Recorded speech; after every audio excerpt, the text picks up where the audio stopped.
New ইয়র্কে জাতিসংঘ সদর দপ্তরে মিয়ানমারের রোহিঙ্গা মুসলিম ও অন্যান্য সংখ্যালঘুদের পরিস্থিতি বিষয়ক উচ্চ পর্যায়ের সম্মেলনে যোগ দিয়েছেন অন্তর্বর্তী সরকারের প্রধান উপদেষ্টা ডক্টর মোহাম্মদ ইউনূস। জাতিসংঘ আয়োজিত এ সম্মেলনের লক্ষ্যে রোহিঙ্গা সংকটের প্রতি সমাধানে রাজনৈতিক সমর্থন জোরদার করা, আন্তর্জাতিক মনোযোগ ধরে রাখা, সামগ্রিক পরিস্থিতি পর্যালোচনা ও মানবাধিকার সহ সংকটের মূল কারণগুলো মোকাবেলায় উদ্যোগ গ্রহণ। রোহিঙ্গা সংকটের বিষয়ে আমরা কথা বলবো ভূ রাজনীতি ও নিরাপত্তা বিশ্লেষক অবসরপ্রাপ্ত ব্রিগেডিয়ার জেনারেল শামীম কামালের সঙ্গে। স্বাগত জানাচ্ছি আমাদের সঙ্গে যুক্ত হওয়ার জন্য। আপনি নিশ্চয়ই আমাকে শুনতে পাচ্ছেন? শুনতে পাচ্ছি, ধন্যবাদ। আমরা জানি রোহিঙ্গা বিষয়ে আপনার কাজ করার বেশ অভিজ্ঞতা রয়েছে।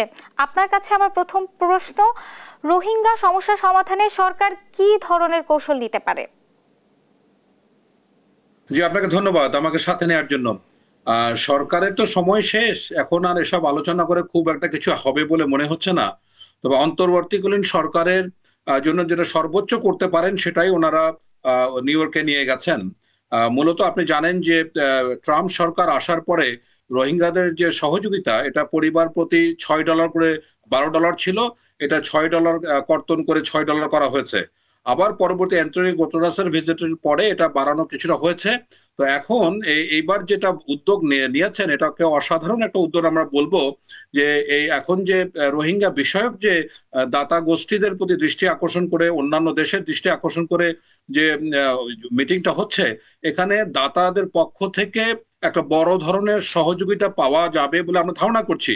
এটাতে যেমন আপনার বিভিন্ন human rights organization, world food programme, তারা আশঙ্কা করছিল যদি এটা না বাড়ানো যায় তাহলে অক্টোবরের পরবর্তীতে আপনার রোহিঙ্গাদের জন্য খাদ্য সহায়তা একেবারেই কমে আসবে এবং অপুষ্টি সহ অনেক ধরনের সমস্যা পড়বে। তো সেক্ষেত্রে সরকারের জন্য এখন যে পদক্ষেপটা খুবই গুরুত্বপূর্ণ, যেন কোনোভাবে এই সহায়তা কর্তন না হয়। এছাড়া আমি মনে করি না যে দীর্ঘমেয়াদী সমাধান করার জন্য যে পদ্ধতিগুলি, সেগুলির জন্য সরকারের পর্যাপ্ত সময় রয়েছে, বা এটাকে কার্যকরী করার জন্য যেমন সাধারণ পরিষদে একটা প্রস্তাব আকারে আসতে পারতো, যদি সেফ জোন করে তাদেরকে ফেরত পাঠানো যায়। তো এ ধরনের কোনো উদ্যোগ সরকার গ্রহণ করতে পারেনি। আমরা শুধু এই সরকারকে দোষারোপ করলে হবে না।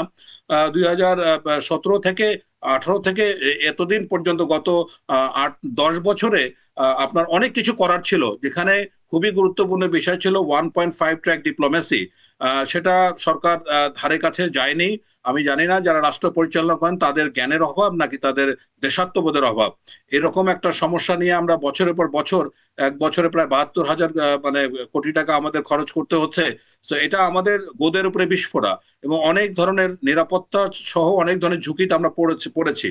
ইতোমধ্যে যে প্রবলেমটা হচ্ছে, এখানে আপনি জানেন যে রাখাইনে আরাকান আর্মি এখন প্রায় 90% অঞ্চল দখলে নিয়েছে। সুতরাং এখানে আপনার কোনোভাবে যদি রোহিঙ্গা প্রত্যাবর্ষণের ব্যাপারটা, এটা কিন্তু একেবারে ঝুলে গেছে, একেবারে ফুল স্টপ। এটা আমি সামান্যতম সম্ভাবনা দেখি না। সুতরাং এরকম একটা কঠিন একটা সমস্যাকে সমাধান করার জন্য যে বিষয়গুলি, পদক্ষেপগুলি নেওয়া দরকার, সরকার কিন্তু তার ধারে কাছে কোনোদিন ছিল না। শুধুমাত্র সামান্য কিছু সাহায্য এই এর মাধ্যমে, মিটিং এর মাধ্যমে আমরা বাড়তি সাহায্য পেতে পারি। এছাড়া কোনো অগ্রগতি হয় বলে আমি ধারণা করছি না। জি, ধন্যবাদ। আপনার কাছে আমার দ্বিতীয় প্রশ্ন, দীর্ঘমেয়াদে রোহিঙ্গা সংকট বাংলাদেশের অর্থনীতি ও সমাজে কি প্রভাব ফেলছে? হ্যাঁ, এটা দীর্ঘমেয়াদী সমস্যা মানে কি, এটা তো একেবারে মারাত্মক একটা সমস্যা। আমাদের এখন জাতীয় সমস্যার মধ্যে এইটা সবচেয়ে বড় সমস্যা। তো এখন দেখুন, প্রত্যেক বছর এখানে আঞ্চলিকভাবে তারা লোকালদেরকে, স্থানীয় জনগণকে মার্জিনালাইজ করেছে। প্রকৃতির অনেক ধরনের ক্ষতি হয়েছে, পাহাড় কেটে তাদের বসতি করা হচ্ছে, নিরাপত্তার বিষয়টা ঝুঁকিপূর্ণ হয়েছে। তারা এখন সমতল অঞ্চলে ছড়িয়ে পড়ছে। তারপরে তাদের একটা অংশ হয়তোবা রাখাইনে গিয়ে বিভিন্ন ধরনের সন্ত্রাসী কার্যক্রমের সাথে জড়িত আছে। সার্বিকভাবে আপনি যদি বলেন যে এখন বাংলাদেশের জন্য সবচেয়ে বড় সমস্যা হচ্ছে রোহিঙ্গা প্রত্যাবর্ষণ একটা সমস্যা, এটার প্রত্যাবর্ষণ হওয়ার বিন্দু মাত্র কিন্তু সম্ভাবনা নাই। কিন্তু এত বড় একটা আগ্নেয়গিরির মতো ভয়ঙ্কর একটা সমস্যা নিয়ে পুরা দেশ কিভাবে নির্লিপ্ত থাকে, এটা আমার ভাবতেই কষ্ট হয়। আমি আমার ধারণা থেকে বলি যে আগামী 100 বছরেও রোহিঙ্গা প্রত্যাবর্ষণের কোনো সম্ভাবনা তৈরি করতে পারবে কিনা সন্দেহ।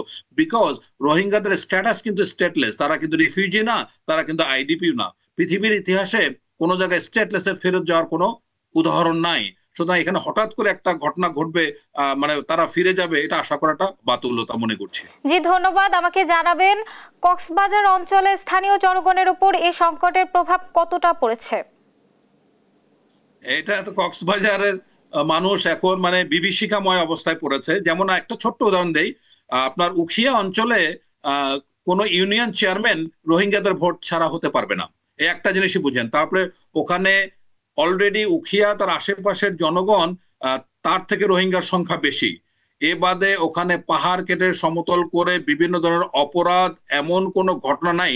সুতরাং এইটা একটা আমার মানে বাংলাদেশের জন্য মানে একটা ভয়ানক একটা জায়গা তৈরি হয়েছে। অল রেসপেক্ট, পরিবেশগত, আপনার ভূপ্রকৃতিগত, রাজনৈতিকভাবে। সো এর থেকে বড় সমস্যা, সেটাই বললাম যে বাংলাদেশের এখন দগদগে ঘায়ের মতো যে সমস্যা, সেটা হচ্ছে রোহিঙ্গা সমস্যা। সর্বদিক থেকে আমরা এটাতে ক্ষতিগ্রস্ত হচ্ছি।